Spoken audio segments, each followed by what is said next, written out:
Hello everyone, this is Dr.Source back here today with another amazing video on tips and tricks from a chapter Airframe specially dedicated to Ncc Airwing cadets for going through their B and C certificate examinations very easily. I don't intend to make this video long, so I'll specially deal with tips and tricks. You may have to read all the theoretical part by yourself.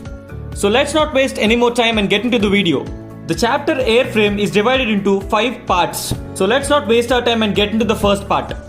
The first part of Airframe includes basic aircraft controls, which are further divided into primary controls and secondary controls.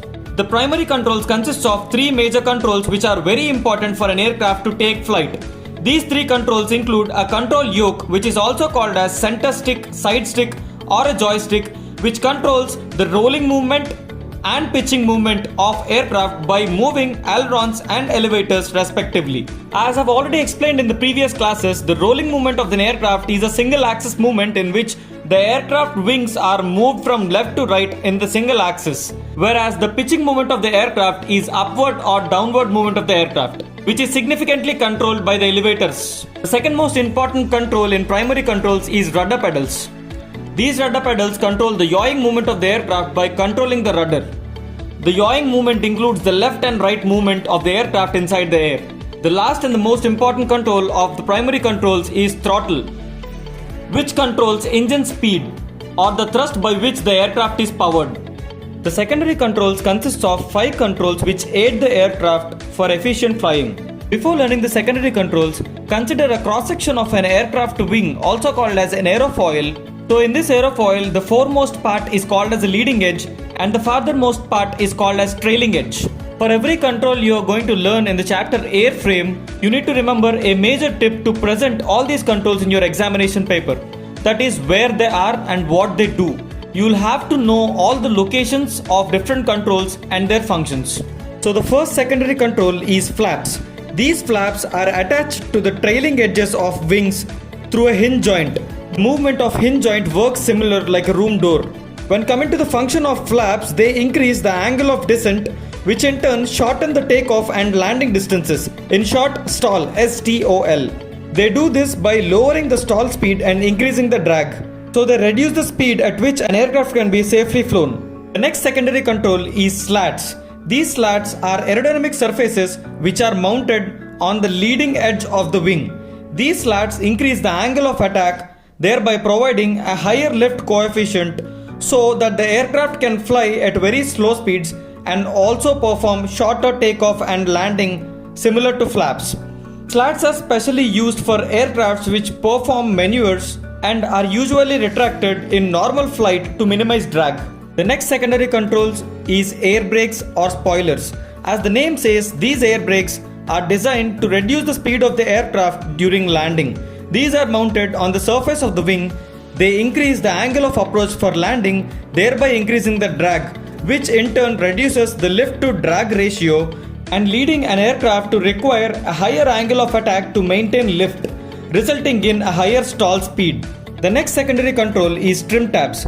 These are small control surfaces connected to the trailing edge of other control surfaces like flaps and slats. These trim tabs control the trim of the controls, thereby counteracting the aerodynamic forces acting on the controls.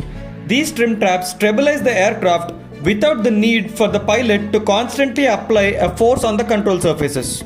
The next secondary control is variable sweep wing. This sweep wing is also called as swing wing. This is a kind of aeroplane wing that can be swept back and returned to its original position during flight.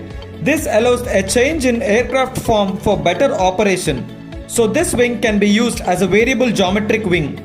And even there are different kinds of flaps and slats, but they are included in the syllabus of another chapter, Principles of Flight.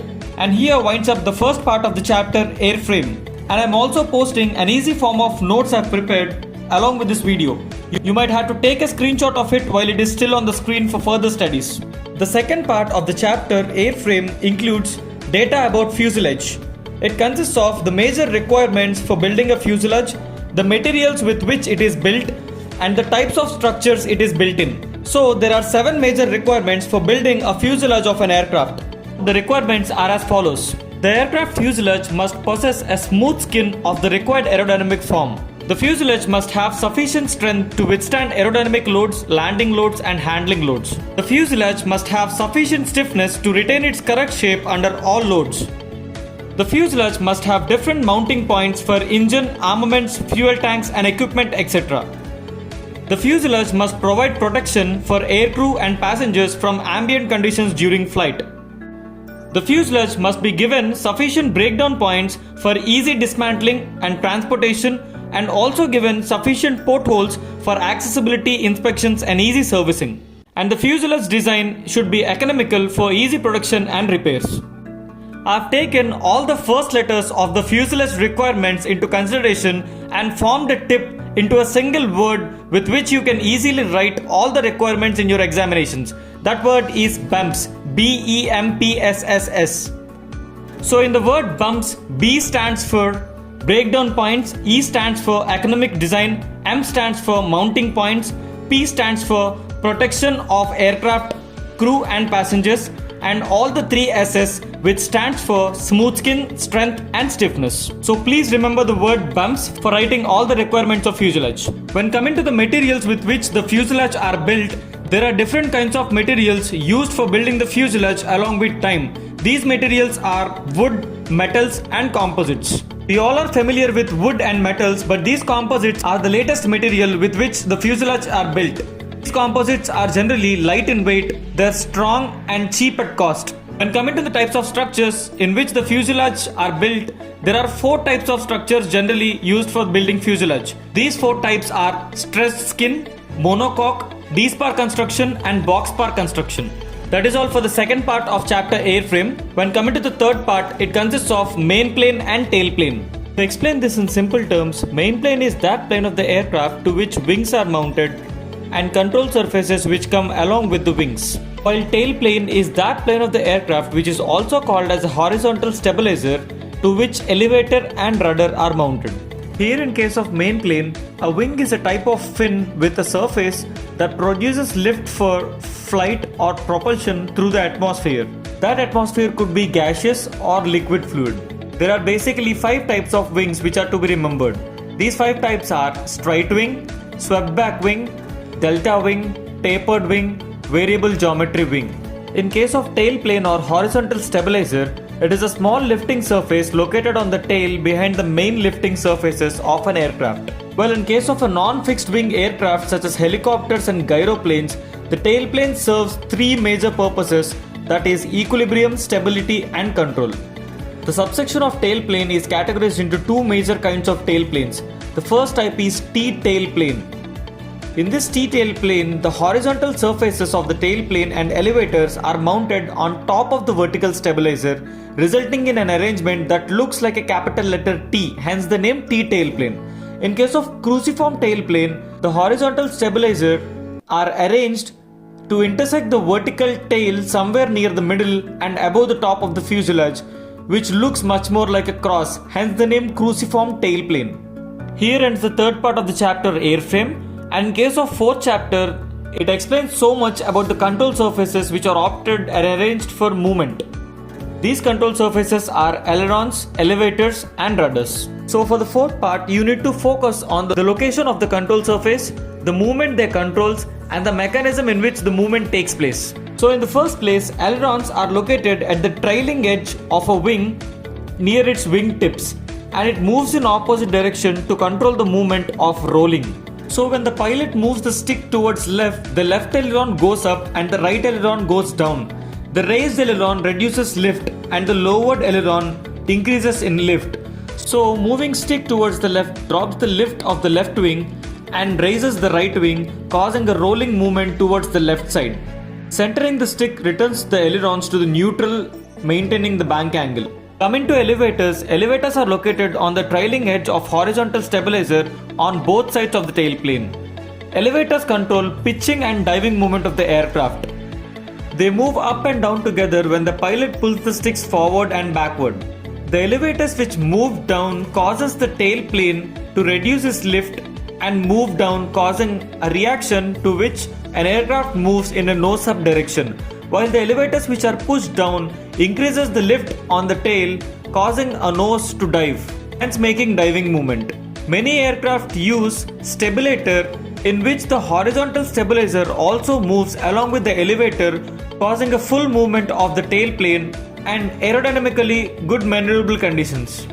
Coming to the rudder, a rudder is a vertically located control surface attached to the vertical stabilizer on the tail plane.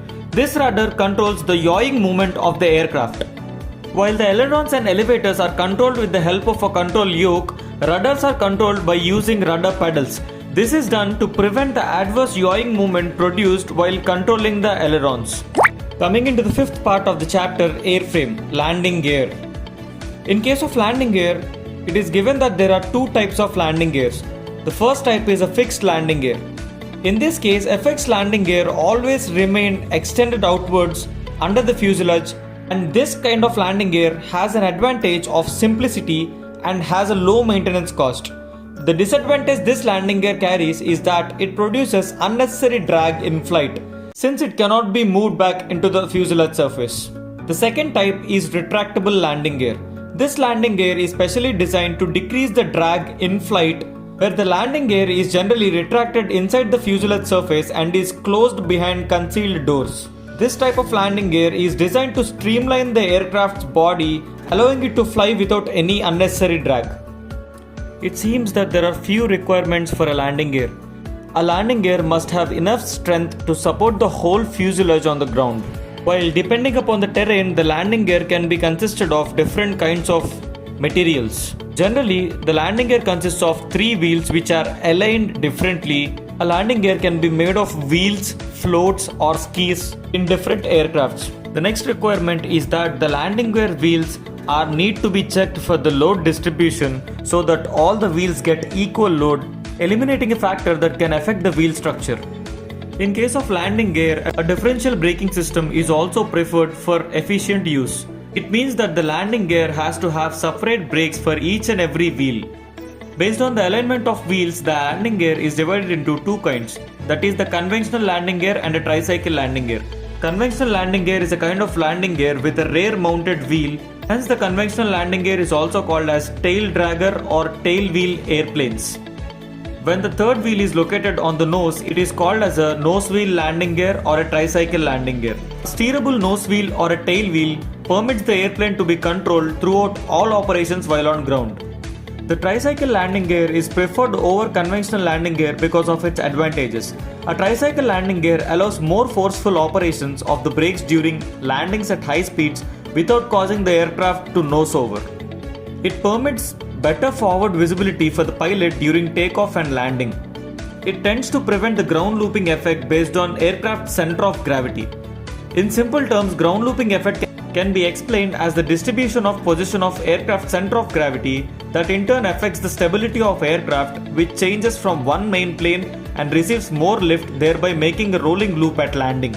So that's all for this chapter, guys. Please do like, subscribe and don't forget to share it with your friends and family and your NCC mates. Dr. Source signing off.